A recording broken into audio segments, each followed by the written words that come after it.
దేశంలో సంచలనంగా మారిన బాలీవుడ్ నటుడు సైఫ్ అలీ ఖాన్ పై దాడి కేసులో నివ్వెరపోయే నిజాలు బయటకొస్తున్నాయి. సైఫ్ అలీ ఖాన్ పై దాడి కన్నా ముందు షారుఖ్ ఖాన్ ఇంటిపైన దుండగుడు రెకీ నిర్వహించినట్లు తెలుస్తోంది. కానీ షారుఖ్ ఇంట్లోకి చొరబడడం కష్టమని అటాకర్ భావించినట్లు సమాచారం. బాద్షా ఇంటికి బలమైన భద్రతా వ్యవస్థ ఉండటంతో చొరబాటు ఆలోచనను విరమించుకున్నట్లు పోలీసులు చెబుతున్నారు. కానీ సైఫ్ అలీ ఖాన్ నివసిస్తున్న ఇంట్లో ఇలాంటి వ్యవస్థ లేకపోవడంతో అటాకర్ ప్లాన్ చేంజ్ చేశారు. దుండగడి చరిత్రను, మోడస్ ఆపరెండీని ముంబై పోలీసులు విశ్లేషిస్తున్నారు. సైఫ్ ఉంటున్న అపార్ట్మెంట్లో అనేక చోట్ల భద్రతా లోపాలున్నట్లు పోలీసులు గుర్తించారు.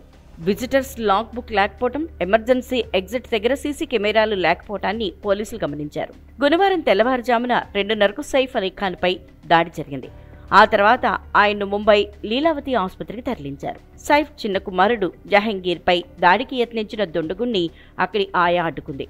తనకు ₹1,00,00,000 కావాలని దుండగుడు డిమాండ్ చేశాడు. ప్రతిఘటించిన ఆయాపై దాడి చేశాడు. ఆ తర్వాత ఆ దుండగుడు పారిపోయిన సీసీటీవీ దృశ్యాలు బయటకొచ్చాయి. 20కి పైగా పోలీస్ బృందాలు అతడి కోసం గాలించాయి. చివరికి ఆ దుండగుడు పోలీసులకు పట్టుబడ్డాడు. దుండగుడు గంటపాటు సైఫ్ ఇంట్లో ఉన్నట్లు చెప్తున్నారు పోలీసులు.